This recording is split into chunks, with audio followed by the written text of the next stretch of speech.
Conference USA has an eclectic bunch of stadiums, including a few that are one of a kind. Despite the name, it doesn't feature teams from all areas of the USA, mainly just the Southeast. So without further delay, here are the Conference USA football stadiums. Alamodome, home of the UTSA Roadrunners. As you may have guessed, this off-campus stadium wasn't built specifically for college football. They actually intended it to attract a pro football franchise to the city, and they did. The San Antonio Texans of the Canadian Football League. I'm sure that's exactly what they were going for. It's not the prettiest of stadiums on the outside, but it's not ugly by any means. And the exact same thing could be said for the interior. But in terms of its amenities, it's got a lot of things that are the envy of other college teams. The roof being one thing that you don't see in college stadiums of this size, as well as having chairback seating throughout. So it does offer an NFL-style experience to a Major League Soccer-sized crowd. Apogee Stadium, home of the North Texas Mean Green. It's a unique stadium in a couple of ways. Firstly, this funky looking stand behind the north end zone. But what's even more unique is that it's powered by these wind turbines over here, which is really cool. They are the Mean Green, so they have to be green. It's not just them though. A soccer team in England called the Forest Green Rovers had the world's first vegan and carbon neutral stadium. So I guess if you have green in your name, you're obliged to be eco-friendly. I wonder if Tulane Green Wave will follow suit. The Mean Green formerly played their games over here, so it was quite a big upgrade when they moved in. It's an excellent little stadium. And although it's not vegan, I think having it powered by wind turbines will still keep the stadium safe from the threat of vegan terrorist organizations, such as Al Quinoa and Hamas. Roberts Stadium, home of the Southern Miss Golden Eagles. Another somewhat unique design, but this time it's behind the south end zone in particular, which is completely different from the rest of the stadium. It has 3 tiers of covered seating as well as numerous skyboxes. And on top of that, you can sit or stand on top of that, up there on the roof, which is pretty cool. As for the rest of the stadium, well, it's a very straightforward design. A double-decker stand on each side. There's really not much to it. They could really do with some new benches. They're looking a little like an old air filter or something. But the contrast between the brand new and the old makes for an interesting look. FAU Stadium, home of the Florida Atlantic Owls. As you can tell by the copious amount of palm trees and that 100% real gator over there, we're in Florida. Southern Florida to be specific. It's actually the southernmost FBS stadium on the mainland, Hawaii being the one exception overall. The stadium is claimed to be the only major college football stadium with a view of the open ocean. Of course, there are some with a view of a bay or a lake, but that's the actual Atlantic Ocean over there. I'm not sure it's any better than looking out over a bay, but we'll let them have that one. I mentioned the palm trees earlier, but they are everywhere, in the corners between the stands, and even the video board has a couple of palm trees, albeit fake ones. It does seem like one of the chillest stadiums in this conference. Chillest isn't a word, is it? Houchins Industries, LT Smith Stadium, home to the Western Kentucky Hilltoppers. For the longest time it was a one-sided stadium, but the western side was developed in 2008. They built just a smaller, more modern version of the other stand, but it fits in quite well. As well as that, there's a grass berm behind the north end zone, which is always good, and just a road behind the southern end zone.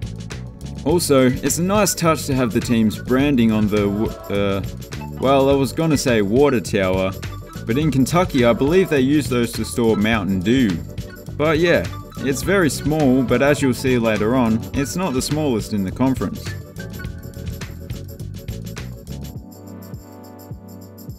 Joan C. Edwards Stadium, home of the Marshall Thundering Herd. That's right, it's named after a woman. You don't see that too often.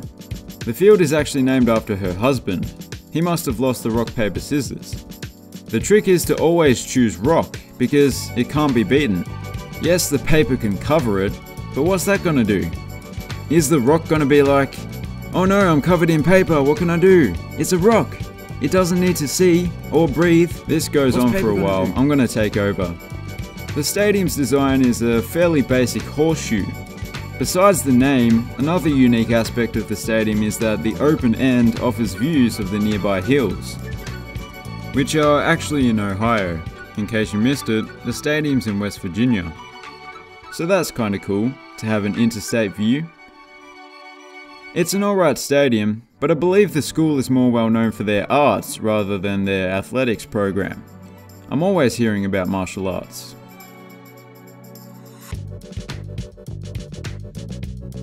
Joe IA Stadium, home of the Louisiana Tech Bulldogs. It's located in the leafy surrounds of Ruston, which has a smaller population than the stadium's capacity. But that seems to be quite common in college football. I seem to mention it every week. Something else that I seem to mention quite often is that I like to see grass behind one of the end zones. Whether it be a berm or a hill, a knoll, well, it's just lawn in this instance, but still, it gives the stadium a nice grassroots feel. I wonder why. It's sharply contrasted by the new Davison Athletics complex behind the other end zone, which is quite cool. Not only does it feature the amenities for the players that you'd expect, like weight rooms and whatnot, but it's nice to have that small section of seating up top as well. Johnny Red Floyd Stadium. I wonder if he's related to Pink Floyd. Home of the Middle Tennessee Blue Raiders. The name doesn't lie, they are pretty much bang on the center of Tennessee. I never realized Tennessee was so long and narrow up until now. I'm just gonna have to come to terms with it. It's one of the oldest stadiums in the conference, but you can't really tell just by looking at it. And that's largely due to the fact that it was mostly rebuilt in the late 90s. I'm a fan of this design, particularly the L-shaped upper deck. It's somewhat unique and looks pretty good. And apparently the stadium's capacity could potentially be expanded to a whopping 70,000 if need be. I'm not really sure where they're going to put all the seats though. SB Ballard Stadium, home of the Old Dominion Monarchs. Okay. As you can see, the stadium is undergoing, well, it has already undergone some major renovations. A complete rebuild really. It wasn't a major upgrade in terms of capacity, just a couple thousand. It was, however, a major upgrade in terms of amenities and overall quality. They are planning a further expansion to 30,000 though. The old design did have its own unique charm, I suppose, but I don't think anyone can complain about its replacement. It looks fantastic, especially the south end zone seating. That's slightly reminiscent of a couple of others that we've seen in this conference so far. Behind the north end zone is what I believe is the only thing remaining from the old stadium. I could be wrong, but it certainly looks like it. The UAB Blazers will be moving from here, Legion Field, which is the oldest stadium in the conference, and it's certainly showing its age. But it is also the largest in the conference. They'll be moving to a brand new stadium that's currently under construction, and it's expected to be finished by October. It's going to be considerably smaller than their old stadium, but undoubtedly superior. It mixes traditional design elements such as the brickwork with some more modern ones. And the inclusion of a grassy hill behind one end zone seating is not something you see too often. It looks like it's going to be a great little stadium, and the close proximity to downtown is always a plus. Jerry Richardson Stadium, home of the Charlotte 49ers. The stadium is named after the founder of the Carolina Panthers, a controversial figure. Not because he founded the Panthers, but he's said some things. With a capacity of a little over 15,000, it's not just the smallest in the conference, but the entire FBS. But good things come in small packages, As you may expect, it's a very simple design. It consists of a sunken horseshoe seating layout and a wraparound uncovered concourse which looks pretty good. And it allows for an uncomplicated future expansion, because they'd just be building at ground level on flat ground. I like that what little of the stadium there is above ground matches the surrounding buildings that overlook the field. All combined, it makes for a quaint and charming little football stadium. Ricardo Silva Stadium, home of the FAU Panthers. Although it mightn't look like it, the stadium shares a lot of similarities with the last one. It's named after a businessman, it's a fairly simple single-tier design, the capacity is quite small, and it too has a largely uncovered concourse that wraps its way around the entirety of the seating bowl. Perhaps this stadium has expansion in mind as well, not sure. Although there's been a stadium on this site since 1995, it was a different stadium back then, with a running track around the field. That one had a fairly short life as it was demolished a little over 10 years later. And the current design that is very modern in appearance was completed in 2008. I should add that the Panthers also share the stadium with Miami FC, which is owned by Ricardo Silva. Rice Stadium, home of the Rice Owls. I thought Rice made birds explode or something. Firstly, they have a bike race track in the parking lot. That's kinda cool but also kinda strange. I love a downtown view, and at Rice Stadium that's exactly what you get. An excellent view of Houston's skyline. Or is that downtown? But then what's this?